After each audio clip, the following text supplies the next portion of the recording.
प्रभात झाली स्वरूपनाथा, याहो मम अंतरी.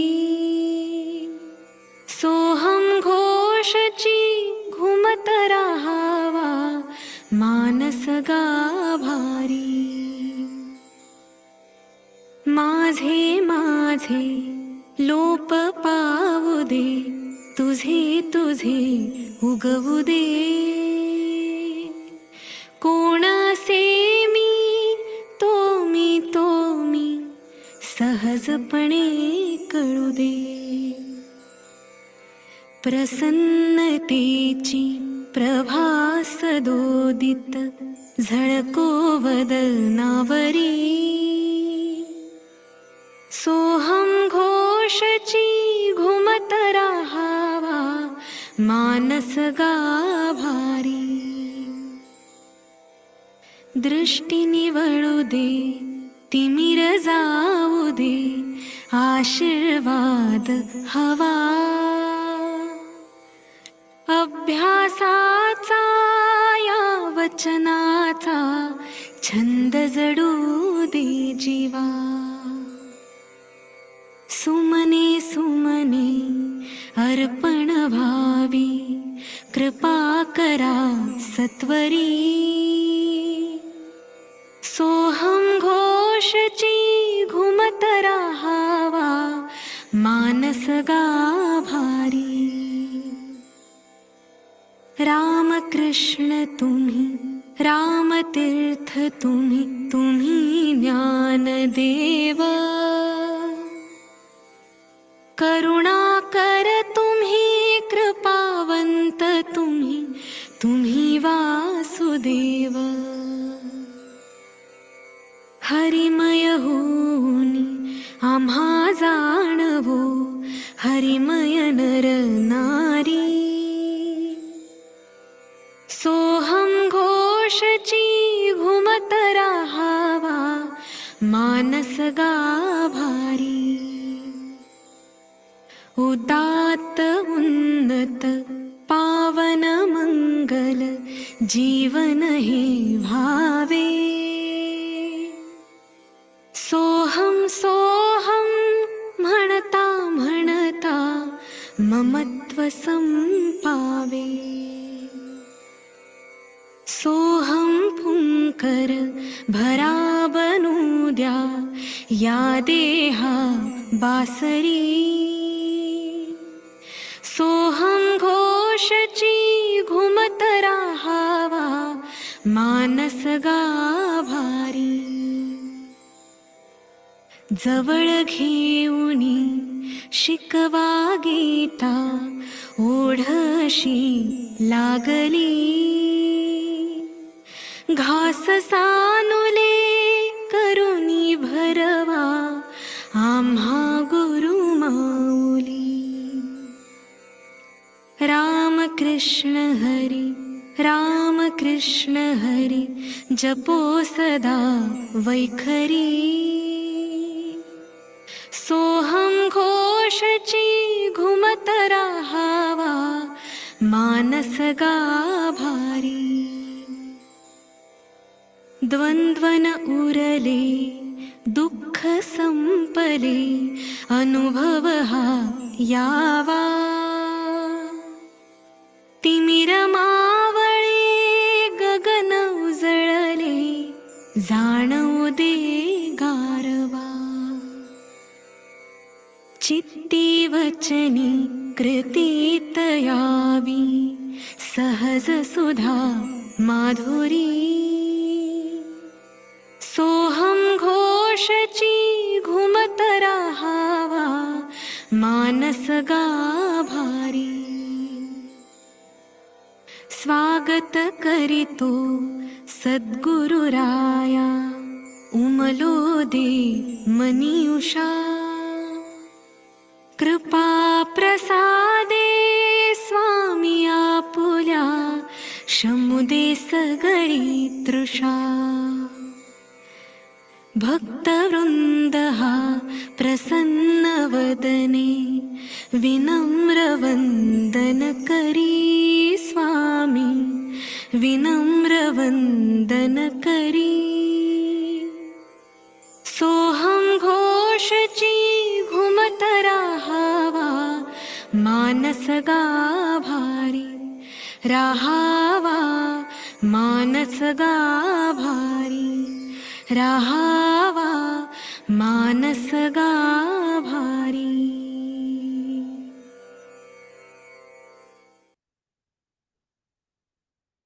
बघा, देवापाशी किती सुंदर मागणं मागितलंय.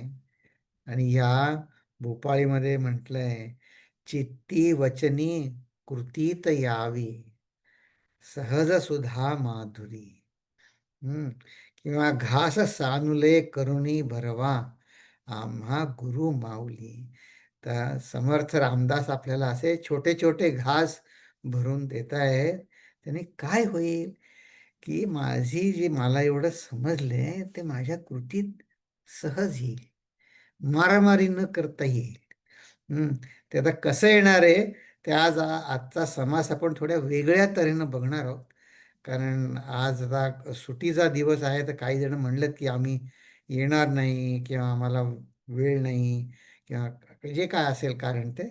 तर पण आपण आपली साधना चालू ठेवू आणि थोडा वेगळ्या तऱ्हेनं पाहू. चालेल ना? थोड्या वेगळ्या तऱ्हेनं दासबोध पाहू. हा हा समासच आज ह्याच्याच पुढे पाहू. पण आता आपली आधी प्रार्थना म्हणूया.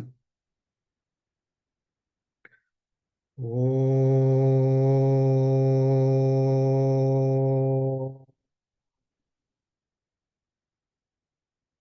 ओ,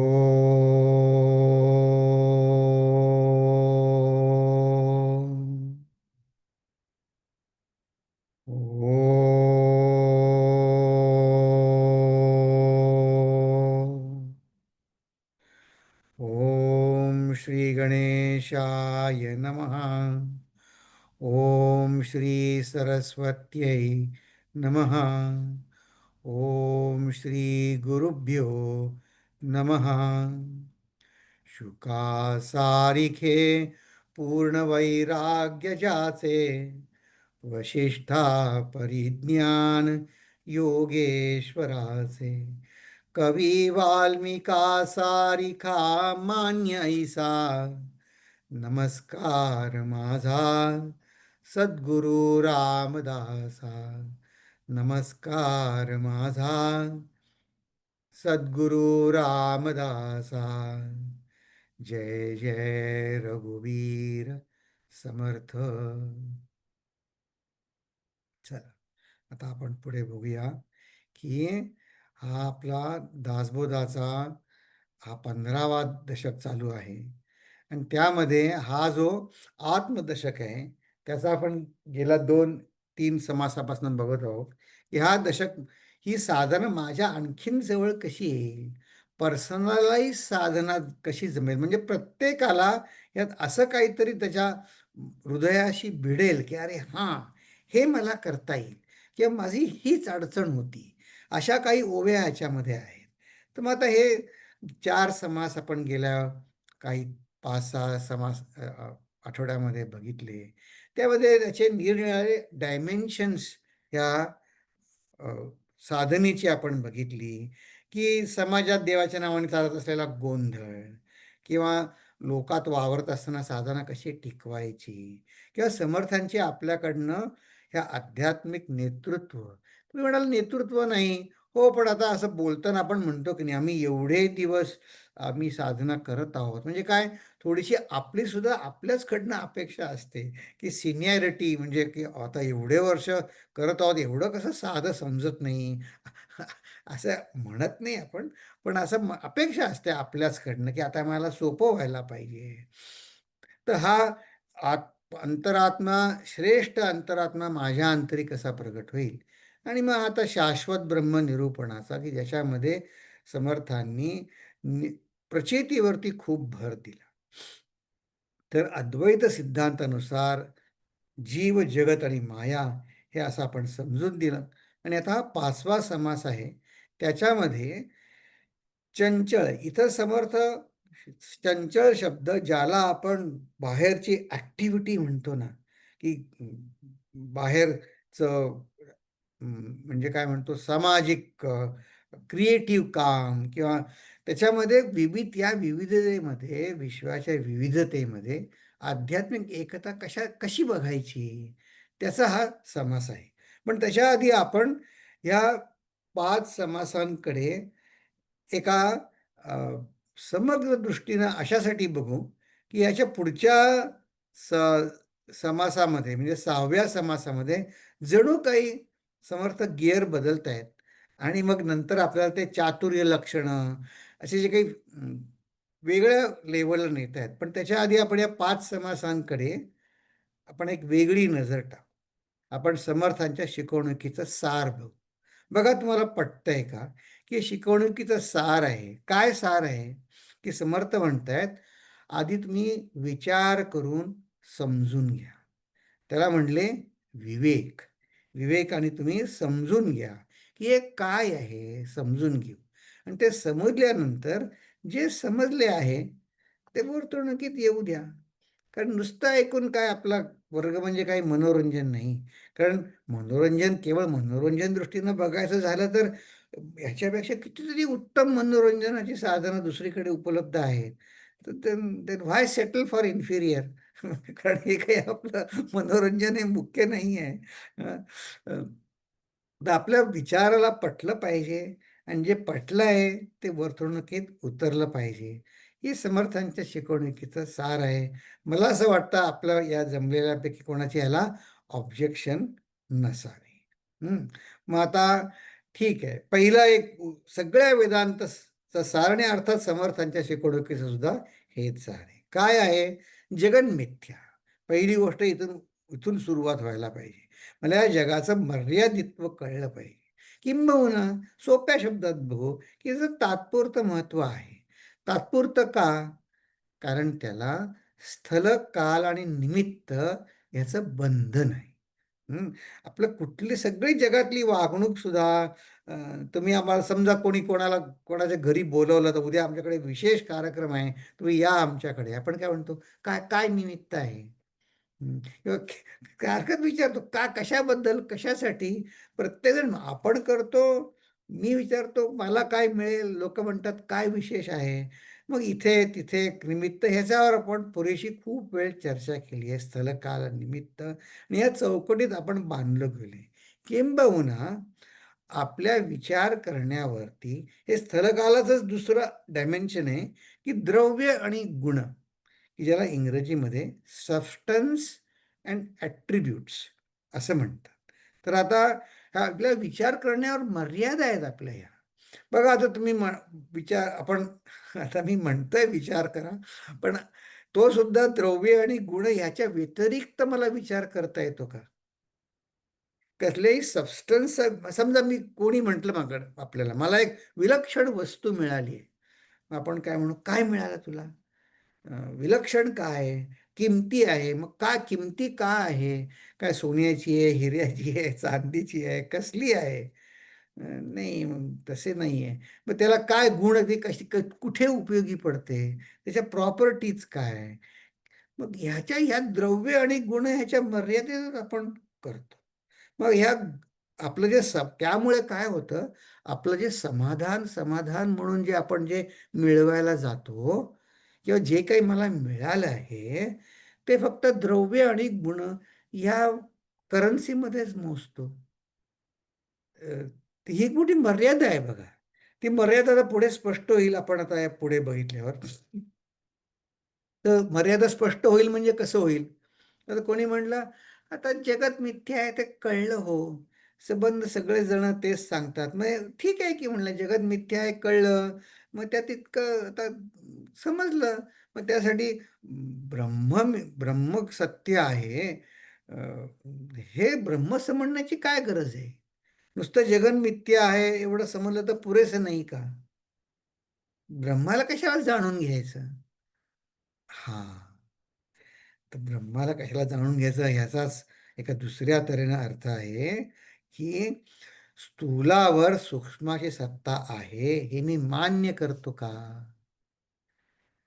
हा, तो मुख्य प्रश्न आहे की स्थूलावर सूक्ष्माची सत्ता चालते. बघा, म्हणून तर प्रत्येकांना म्हणतात, मी माझ्या मनात येईल तसं वागायला मोकळा पाहिजे. म्हणजे मन कुठे आहे?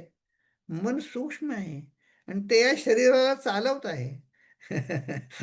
मग स्थूलावर सूक्ष्माची सत्ता आहे. सूक्ष्म सगळ्यात वरच्या लेवलला आहे. मग या सूक्ष्माचं स्वरूप काय आहे? हां, की आता बघा, एक गमतीची, आता तुम्ही म्हणाल खरं गमतीची नाही, पण ही स्थूलावरती सूक्ष्माची सत्ता चालते. हे संत असतात ना, तेच इतक्या सुलभपणे समजावून सांगू शकतात. आता समर्थ तर म्हणतात, हे सूक्ष्म जे आहे ते जे चैतन्य, त्या चैतन्याची सत्ता आपल्यावर आहे आणि ते चैतन्यच खरं महत्वाचं आहे. हं. तर हे साध्या व्यवहारात कसं आपण हे बाहेर कोणाला बोलायला गेलो ना, पण आम्हाला नाही माहिती काय चैतन्य आहे, आम्हाला नाही माहिती आत्मा काय आहे. आम्ही आपलं जगामध्ये वावरतो, नियम पाळतो, सगळे आरोग्य आमचं चांगलं आहे, बस पुरेसं आहे आम्हाला. तर पण हे ब्रह्माला जाणण्याची गरज काय, किंवा चैतन्याला श्रेष्ठत्व द्यायची इतकी गरज काय? तर एक संत इतकं सुंदर समजावून सांगतात. आता काय डिजिटायझेशन झालंय ना, त्यांनी रामकृष्ण मिशनच्या, आता 1910 साली, 30, 35, 40 सालच्या स्वामींनी त्यांचं जे मनोगत लिहिलं आहे किंवा त्यांच्या आठवणी, ह्या पण डिजिटाईज झाल्या. तर एक स्वामी 50-55 साली, अ, ते फ्रान्सचे होते, पण ते भारतात स्थायिक झाले होते आणि ते काही व्हिजिट, म्हणजे तात्पुरते व्हिजिटसाठी फ्रान्सला चालले होते कलकत्त्याहून विमानाने. तर ते जरा वृद्ध होते, मग व्हीलचेअरवर त्यांना एक असिस्टंट होता. मग त्यांनी एअर फ्रान्सचं तिकीट काढलं होतं. मग ते झालं. त्या एअर होस्टेस त्यांना जरा विशेष नवल वाटलं, की हे भगव्या रंगातले स्वामीजी कुठे चाललेत, काय तुम्ही काय करता? हं, असं त्यांच्या जो हेल्पर होता त्याला विचारलं. ते स्वामी म्हणले, "काय विचारते रे ती? काय बोलते? तिकिटात काही प्रॉब्लेम आहे का?" "नाही, नाही," म्हणले, "तिकीट सगळं ठीक आहे." ते म्हणतात, "ते तुम्ही हे भगवे वस्त्र का घातली आहे आणि तुम्ही काय करता?" तर तर स्वामीजी त्यांना म्हणे, "तिला सांगा की मी चैतन्याच्या सान्निध्यामध्ये आहे आणि मी लोकांना चैतन्याचं सान्निध्य सगळ्यात उत्तम कसं, हे समजावून सांगणं, हे आता मी करत असतो, की लोकांना जास्तीत जास्त आनंद देण्यासाठी या चैतन्याच्या सान्निध्यामध्ये, शुद्ध चैतन्याच्या सान्निध्यामध्ये." मग ती आली, मग तिला कळलं हे फ्रेंच भाषा बोलतायत. मग ती फ्रेंचमधनं बोलायला लागली. ती म्हणली, "नाही, नाही," म्हणले, "हे सगळं जे काही तुम्ही सांगता, ते काहीची काय आम्हाला जरूर नाही," म्हटले. "कोण कोण ऐकणार?" म्हणले. तर ते संत, हां, आता मला हे सांगायचंय. त्या संतांनी त्या एअर होस्टेसला काय उत्तर दिलं? ते म्हणले, "अगं, तूच नाही, तुझ्या कंपनीत नोकरी आहेस ना, ती एअर फ्रान्स पण तिला, त्या कंपनीला सुद्धा हे मान्य आहे, की चैतन्याची सत्ता सगळ्यांवर आहे, ते सर्वश्रेष्ठ आहे." ती म्हणली, "हो, असं कसं?" तिला कळलंच काही विनोद करत आहेत असं वाटलं तिला. म्हणले, "असं कसं?" "अगं," म्हणे, "आता असं बघ, मी आता वृद्ध आहे. आता समजा माझं," म्हणे, "रिटर्न तिकीट आहे. आता समजा," म्हणे, "पॅरिसमध्ये आता मी गेलो आणि तिथे जर माझा मृत्यू झाला, तर," म्हणे, "ह्या माझ्या रिटर्न तिकिटावरती ही डेड बॉडी एअर फ्रान्स परत आणेल का?"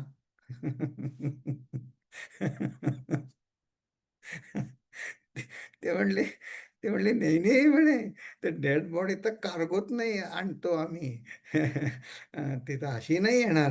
"का?" म्हणे, "तुम्ही तर फक्त स्थूल मात्ताच तू म्हणलीस. स्थूलाला महत्त्व आहे, चैतन्याला आम्हाला काही महत्त्व नाही, अमुक नाही, तमुक नाही." तर म्हणे, "मग तुम्ही पण मानता की. माझ्यात जर चैतन्य गेलं, तर माझ्यामध्ये असं काहीच उरणार नाही, की ज्याला एअर फ्रान्सची मान्यता आहे." त्याला काही, म्हणजे डेड बॉडीला कुठे आणणार तुम्ही? त्यासाठी वेगळं खर्च करायला लागेल की नाही?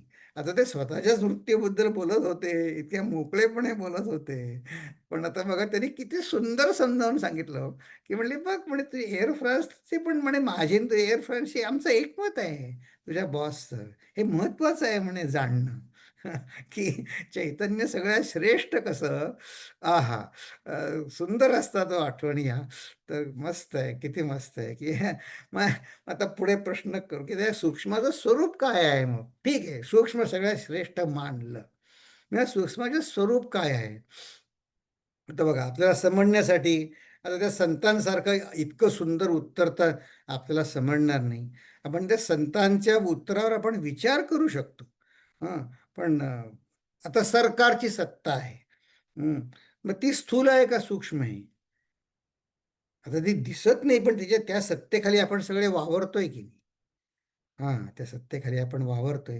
किंवा पैशाची सत्ता.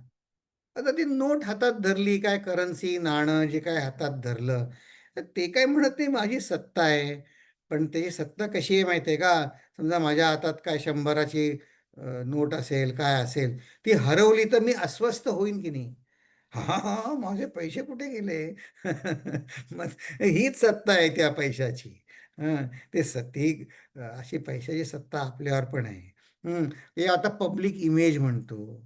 पब्लिक इमेजमध्ये मला माझी काय लोकांनी किती लायकी लोकांच्या लेखी माझी आहे. ते सुद्धा वजनात, किलोग्रॅममध्ये, रंगामध्ये, लाल, पिवळ्या रंगात मोजता येईल का? वजनात मोजता येईल का? नाही. ती सूक्ष्म आहे. हं, हे म्हणून आपल्यावरती सूक्ष्माची सत्ता चालतेच चालते. त्याचं स्वरूप आपण जेवढं लवकर समजून घेऊ, तेवढं आपल्याला समाधान लवकर लाभेल. बरं. मग त्याच्या पुढची पायरी कुठली? की ब्रह्म आहे असं जर मानलं, मग त्याच्या पुढे जाऊन म्हणायचं, समर्थ सांगतात, की मी ब्रह्म आहे. आता असं आहे, काही दर्शनं इथे संपतात. की ब्रह्म सत्य आहे मानलत ना तुम्ही, मग त्या ब्रह्माला तुम्ही ईश्वराचं नाव द्या. कारण आपल्या द्रव्य आणि गुण या मर्यादा आहेत या विषयावरती. आता पुढे बघू आपण. पण मी ब्रह्म आहे हे आणखीन एक दर्शन आहे, की अखंडानंद स्वामी म्हणतात, हे अकाट्य दर्शन आहे. हं. आता बघा, ज्या लोकांनी फक्त ईश्वर दर्शनच मानलं, त्यांना अनेक आता भारतामध्ये बघा ख्रिश्चन मशिनरी आले. ते म्हणले, "अरे, तुमचे काय अवतारी संत ते तर गेले, ते मेले, आता त्यांचं काय?" मग असं त्यांनी लोकांमध्ये गैरसमज पसरवून त्या लोकांना त्याचं उत्तर नाही कळता आलं. ते समर्थ काय सांगतात, की "मी ब्रह्म आहे" असं म्हणल्याने काय होईल? माझा आनंद म्हणजे माझा आनंद स्वयंपूर्ण बनेल. हां. माझा आनंद कोणावर अवलंबून राहणार नाही. म्हणजेच काय? माझा आनंद स्थल काल निमित्ताच्या पलीकडे असेल. हं. त्याच्यावर म्हणजे याचाच अर्थ कुठल्याही परिस्थितीत माझा आनंदामध्ये बिघाड येणार नाही. हं. माझा आनंद दुसऱ्या कोणावर अवलंबून असणार नाही. हं. हे हे होईल. किंबहुना मीच आनंद आहे. मी मी आनंदी आहे नाही, मीच आनंद आहे. हं. असं प्रतिक्रिया उमटेल. तर बघा, की एक स्वामी खूप छान सांगत असत, की जर नुसतं मानलं ब्रह्म सत्य आहे, त्याच्या पुढची पायरी मी ब्रह्म आहे, यात फरक काय? ब्रह्म है ही एक अवस्था, ब्रह्ममय. नुसतं ब्रह्म है पासून ब्रह्ममय. हां, मैं ब्रह्म. तर ही पुढे जायला पाहिजे. तर आता बघा, आपण एक आणखीन पुढे लेव्हलवर विचार करू, की समजूतदार मनुष्य अनुभवाने शिकून परिपक्व होतो. त्याला परिपक्व व्हायचं आहे, तो परिपक्व होतो. पण असं आहे बघा, की स्थलकाल निमित्त याच्या वेगवेगळ्या जोड्या जमवणं म्हणजे काही शहाणपण नव्हे. की असं काम करत नाही, मग हे इकडे काम करत नाही, मग तिथे तिथे. याला फक्त व्यावहारिक तडजोड म्हणजे काही शहाणपणा नव्हे. हं. तर जोवर सूक्ष्माची कारण काय याला, जोपर्यंत सूक्ष्माची सत्ता म्हणजे ब्रह्माची सत्ता मान्य होत नाही, तोवर विफलता माझ्या जीवनात कुठून शिरेल सांगता येत नाही. समजा कोणी म्हटलं, "नाही, नाही, मी फक्त धनसंपत्तीलाच श्रेष्ठत्व मानतो." मग आता काही ते नोटा डिमॉनिटायझेशन होऊ शकतं. त्यांनी दुःख येईल. इन्फ्लेशन येईल. आता चाललंच आहे ना, याच्यावर इतका टॅक्स, तितका टॅक्स. मग आता तुमच्या मालावरती जर 80% टॅक्स बसला, तुमचं सुख कमी झालं की नाही? क कशाने कशाने सुख, कुठून सुख तुमचं त्याला विफलता येईल सांगता येत नाही. म्हणून आपलं सुख कशावरही अवलंबून न होता फक्त हे जगन मिथ्या म्हणजे समजायचं काय, की नित्य नैमित्तिक गरजा भागतील माझ्या. माझं शरीराला साधनेच्या आड माझ्या साधना करता येईल मला, इतकं जगाला महत्त्व आहे. जरूर तेवढं महत्त्व द्या. काय रोगराई पसरली, व्हॅक्सिनेशन घ्या, जे काय असेल ते. पण त्याच्या पलीकडे जगाला काही महत्त्व नाही. हं. मग ब्रह्मसत्य म्हणजे काय? ब्रह्माचं अस्तित्व मला मान्य आहे. मग ब्रह्म कसं ओळखायचं? तर असं आहे, माझ्या विचारांवर मगाशी म्हटलं, की द्रव्य आणि गुण याखेरीज मला विचार करणं शक्य नाही. आता बघा, आपण ट्राय करू. आपण विचार करू शकतो का? म्हणजे मटेरियल अँड प्रॉपर्टीज ह्याच्याशिवाय कुठल्याही गोष्ट विचार करायची. आपण आता कोणी म्हटलं तुम्ही आनंदी दिसता, का आनंदी आहे? मग आता कोणी आपण जर म्हटलं नाही मी नुसताच आनंदी आहे, मग ते लोक काय म्हणजे डोक्यावर परिणाम झालाय. नुसता कसा आनंदी असेल, काहीतरी काय सांगतो. हां, मग द्रव्य आणि गुण याखेरीज मला विचार करणं शक्य नाही.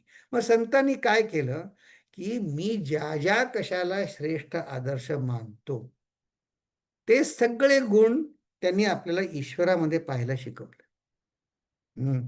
मग आता बघा, हनुमानजी आहेत, कोणाला शक्तीचं प्राबल्य आहे, मग ते हनुमानजींना माना. बुद्धीचं बळ, बुद्धी श्रेष्ठ आहे, मग बुद्धिर्बलम यशोधैर्यम, हनुमानजींचं असं वर्णन केलं. सत्य बोलण्याला आहे. मग असे सगळे गुण ईश्वरामध्ये संतांनी आपल्याला बघायला शिकवले.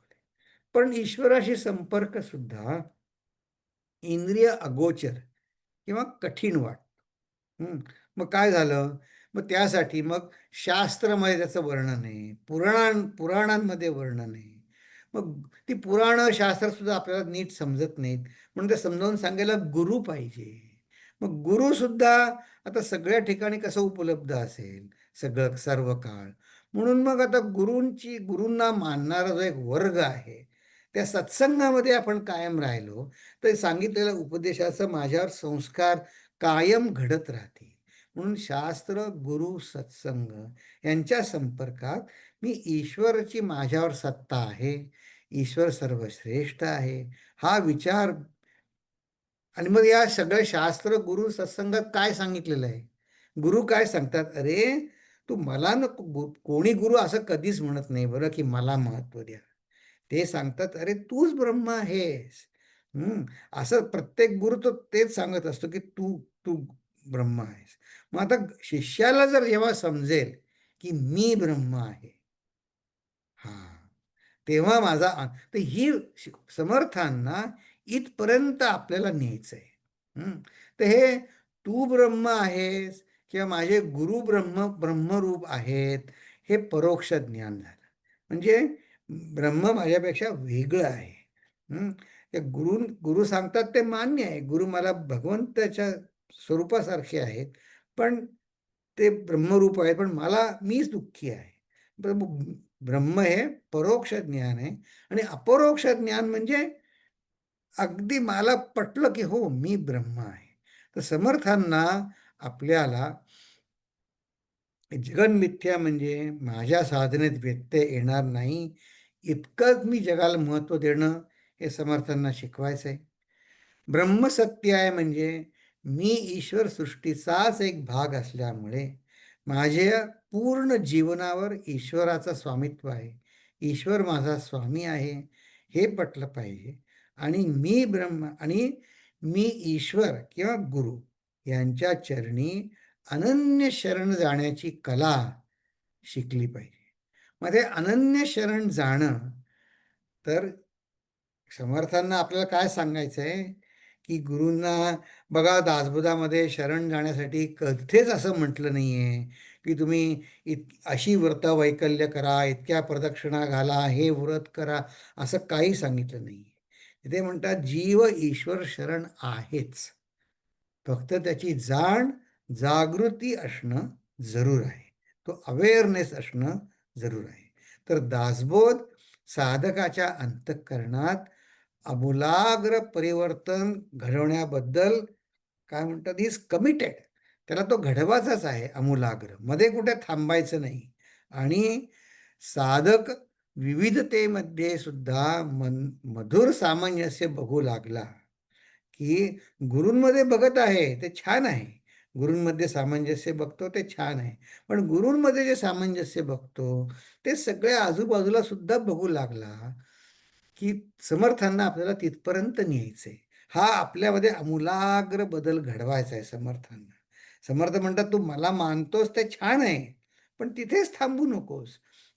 संबंध जगामध्ये माधुर्य स बघायला, सामंजस्याने वागायला शिक. आणि हाच या चंचल लक्षणाचा, विश्वातल्या विविधतेतील एक आध्यात्मिक एकता बघायचा हा विषय आहे. आता असं करू आपण, ही एवढी आपली काय म्हणायचं, प्रस्तावना पुरे. हं. आता या समासाचा आपण आधी थोडक्यात हे बघू, की ह्या जगामध्ये एक, या संबंध समासाचा हे सार आहे बरं का, ते आपण आत्ता बघत आहोत. आणि मग फोड काय आहे ती आपण बघू, की ह्या जगात, हे जगामध्ये जडद्रव्य किती अनंत आणि अमर्याद पसरलंय की नाही. जडद्रव्य म्हणजे आता पृथ्वी किंवा सगळे ग्रह, तारे, नक्षत्र, किती किती लांब वर हे जडद्रव्य पसरलेलं आहे. किती अनंत आहे, अनंत अमर्याद पसरलेलं आहे. बरं, दुसरं काय आहे, ह्या याच्यावरती जीवसृष्टी अनंत कला जाणिवेनी परिपूर्ण आहे. जीवसृष्टी, त्यात प्रत्येक जीवामध्ये कितीतरी कला भरलेल्या आहेत. कोणी हायबरनेट करतात, आता अस्वल वगैरे, किती आपल्यापाशी ती कला नाही. प्रत्येकामध्ये किती विविध कला आहेत. आणि एवढंच नव्हे तर ह्या जड सृष्टीमध्ये आणि जीवित सृष्टीमध्ये अमर्याद विविधता आहे. हे तर आपल्या सगळ्यांना मान्य आहे. मग ह्याला वेदांताचं एक्सप्लेनेशन काय आहे, तर असं आहे की ह्या जडद्रव्य जे अनंत अमर्यादपणे पसरलं आहे, त्याला वेदांत पंचमहाभूतांचा पसारा म्हणतो. की जी जाणीवेची कला आहे, की वेगवेगळ्या तऱ्हेनं जाणीव व्यक्त होते, त्याला पुरुष म्हणतो. आणि ही विविधता जी व्यक्त आहे, त्यातली डिव्हर्सिटी आपण जी म्हणतो, तर ते सत्व, रज, तम या 3 गुणांमुळे ही विविधता आहे. तर ह्यालाच ते अष्टधा प्रकृती असंही म्हणतात. पंचमहाभूत आणि 3 गुणात्मक माया प्रकृती, हे 3 गीतेमध्ये थोडं, भगवद्गीतेमध्ये थोडं वेगळं सांगितलंय, इथं थोडं वेगळं आहे. पण हे अष्टधा प्रकृतीचा सगळा खेळ आहे. आणि मग आणखीन काय आहे, तर ह्या सगळ्याला एक नियम आहे. ही सगळी पंचमहाभूत आणि त्रिगुणी प्रकृती याची अत्यंत नियमित व्यवस्था आहे. हां, मग ही व्यवस्था कोणीतरी लावली असली पाहिजे की नाही. तर असं आहे, ह्या व्यवस्थेचा मालक सर्व अंतर्यामी आहे. तो कुठेतरी दूर दूर बसलेला नाही आहे, तोच माझ्या अंतःकरणात पण आहे. आणि त्यातला शोधल्याशिवाय, आता शोधायचं एक क्रियापद वापरायला लागतं, पण ते आपल्या अंतरंगातच किंवा माझ्यातला जो अंतर्यामी आहे, त्याच्याशी माझं तादात्म्य झाल्याशिवाय, म्हणजे संतुष्ट केल्याशिवाय खरे सुख समाधान लाभणार नाही, असं समर्थांना आपल्याला पटवायचं आहे. म्हणून ही विचारणा विवेक सुरू आहे. आता आपण बघू या पुढच्या या समासाचा, आपण आता गोषवारा बघू. या आधीचा हा सिद्धांत तर बघितला, की पंचमहाभूतांचा पसारा, जडतत्वाचा पसारा, जाणीवेची विविध कला, त्याच्यामध्ये विविधता, जाणीव, वेगवेगळ्या प्रकारच्या जाणीव, आणि त्याच्या सगळा नियमित, त्यांचा नियमितपणाने सगळी व्यवस्था लावणारा चैतन्य. ठीक आहे. तर हे आपण समजून घेतलं पाहिजे. ते पहिलीच जी ओवी आहे ना, ते सूत्रात्मक आहे. ती पहिली ओवीच इतकी गुगली आहे, की आता बघा, दासबोधाचे माझे शोध घेता घेता माझ्याकडे एक 7-8 दासबोध झाले, जुने नवे धरून वेगळ्यांनी कॉमेंट्री केलेले. त्या आता तुम्हाला आपल्याला याच्यात पडायची गरज नाही आहे, पण इतकं, पण या ओबीचा बऱ्याच दासबोधामध्ये वेगळा अर्थ केलेला आहे. त्याचा खरा अर्थ कुठला? मग मी आपलं काय केलं, मी स्वामीजींना कॉल केला आणि त्यांच्याकडनं समजून घेतला आणि तोच आता आपण बघू. पण हा इंटरेस्टिंग आहे की पण सूत्रात्मक ती ओवी आहे याबद्दल तर काही वादच नाही. बर, मग हा सृष्टीमध्ये लपलेला भगवंत जो आहे तो 2 ते 15 या विश्वातली विविधता, आता जे म्हटलं की नाही, जडद्रव्य, जीवन म्हणजे चैतन्य आणि त्याच्यामध्ये विविधता, हे जे 3 सांगितले ते या 2 ते 15 ओव्यात सांगितलेत. पण त्यात सुद्धा विशेष म्हणजे 10 ते 15 ओव्यांमध्ये वनस्पती आणि मध्ये त्याच्यामध्ये पाणी. आता पाण्याशिवाय वनस्पती असेल का? नाही. काही वनस्पती फक्त पाण्यातच वाढतात. शेवाळं जे आहे फक्त पाण्यातच वाढतं. काही वनस्पती ना थोडंसं पाणी पुरतं, ते वाळवंटात सुद्धा राहतात. तर समर्थांनी काय केलंय, हे पाणी म्हणजे देव किंवा आत्मतत्व आणि वनस्पती जे बाहेर पसारा दिसतो ते ही पंचमहाभूत प्रकृती असं रूपक रचलंय. आणि या 10 ते 15 ओव्यांमध्ये त्यात सांगितलंय काय, अरे किती काही वनस्पती अशा दिसतील तशा दिसतील, पण त्या सगळ्यात पाणी कसं आहे, त्या पाण्याशिवाय वनस्पती असेल का? तसा तो भगवंत आपल्या सगळ्यांमध्ये आहे. बर, मग त्यानंतर आत्ता जे आपण म्हटलं की गुण आणि द्रव्य याच्याशिवाय आपल्याला विचार करता येत नाही. तर हा गुणद्रव्याच्या म्हणजे ज्याला आपण मॉडर्न सायन्स म्हणतो की नाही, त्या मॉडर्न सायन्स च्या मर्यादा सांगणारं किंबहुना ज्ञानेंद्रियाची व्यवहारी बुद्धीची मर्यादा सांगणाऱ्या या 16 ते 29 ओव्या आहेत. आता असं मर्यादा म्हणजे कमीपणा दाखवायचं या दृष्टीनं नाही म्हणत आहे, की it is a matter of fact, की असं आहे माझ्या कानांना रंग कळत नाही. मग हा काही कानाचा कमीपणा नव्हे, तर ती कानाची मर्यादा आहे ती. हं. तर ते that is how it is. आपण काय म्हणू, हा रंग कुठला आहे? तर मी सांगेन नाही बघ, डोळ्यासमोर आण, मग मी तुला डोळ्याने रंग सांगतो. कानाने नाही कळणार मला रंग. मग हे माझ्या कानाचा कमीपणा नाही आहे, ती मर्यादा आहे माझ्या कानाची. तशीच डोळ्याला आवाज ऐकू येत नाही, ती डोळ्याची मर्यादा आहे. तसं या मॉडर्न सायन्सची मर्यादा काय आहे? पण असं आहे, हे आपल्या साधकाला हे कळणं जरूर आहे. म्हणून या मर्यादा समर्थ आपल्याला समजावून सांगतायत. आणि मग निगमन म्हणजे कर्म, ज्ञान आणि उपासना याची परिपूर्णता या सगळ्या ओव्यांची जसं सार सार काढलं, तिचे निगमन ह्या फारच गूढ ओव्या आहेत आणि त्या सुंदर आहेत पुष्कळ. तर आज आपण बघूया किती ओव्या आपल्याला बघता येतील, पण पहिल्या ओवीचं आपण बघूया. ठीक आहे, चला. श्रीराम सुरू करूया. दोघा ऐसे तीन चालती, अगोणी अष्टधा प्रकृती, अधोर्ध सांडून वर्तती, इंद्रफणी ऐसे. अरे बापरे, आता याचा काय अर्थ समजायचा? दोघांऐसे तीन चालती, अगुणी अष्टधा प्रकृती. तर ठीक आहे, पहिल्या ओवी तर पहिल्या ओळीवर तर विचार करू की असं आहे. मगाशी म्हटलं तसं अष्टधा प्रकृती आपण गेल्या काही याच्यापूर्वी मिनिटापूर्वी बघितली होती की पंचमहाभूत शक्तिमय प्रकृती आहे. तसंच हा चैतन्य, त्या जाणीवेची जाणीव कळा सगळ्यांमध्ये आहे, हे चैतन्य पुरुष आहे. पण जो जीव आहे तो सत्व रजत गुणत या त्रिगुण तम या 3 गुणात्मक माया आहे की नाही. तर ते काय म्हणतात की ह्या दोघांच्या मध्ये हे तिसरं सत्व रजत तम हे दोघांच्या साह्याने दोघांच्या मध्ये चालतात. ही अष्टधा प्रकृती आहे ती अगुणी. त्या अगुणी म्हणजे काय,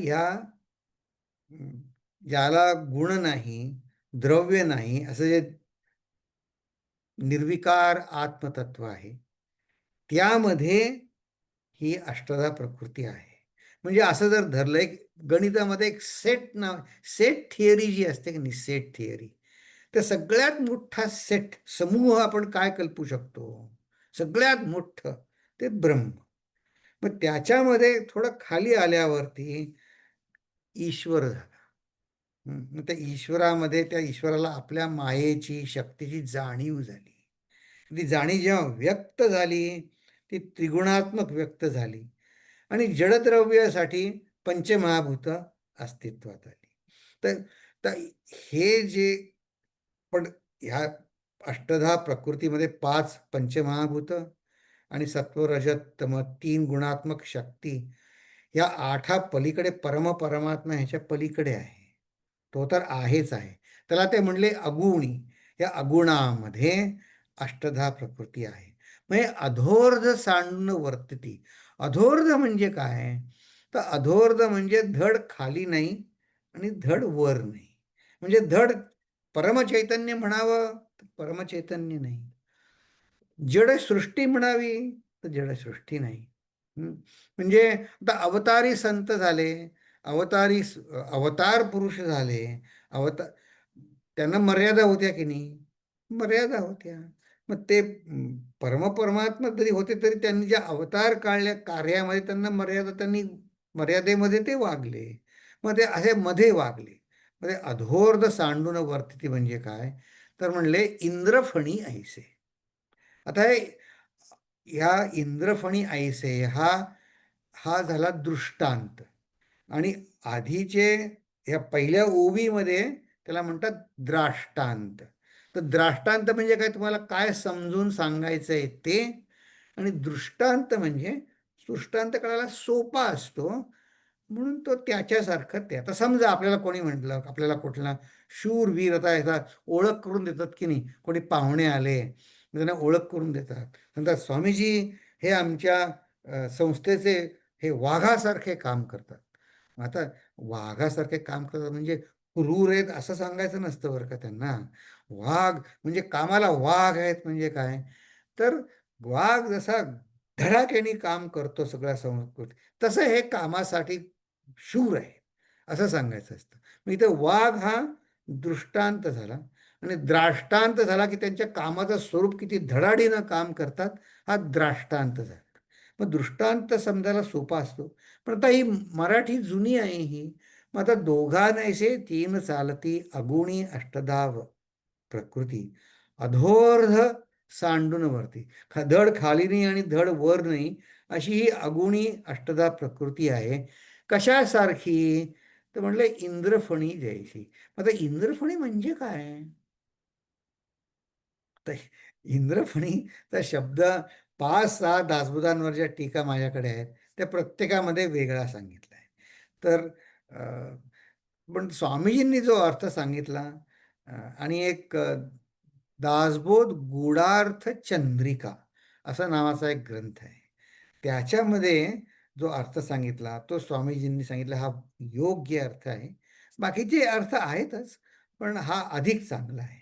मग त्यांनी हे केलं. मग काय अर्थ आहे तो? तर म्हणले वेदांतामध्ये, म्हणजे तुमच्यापैकी पुष्कळांनी तत्वबोध पुस्तक वाचलं असेल.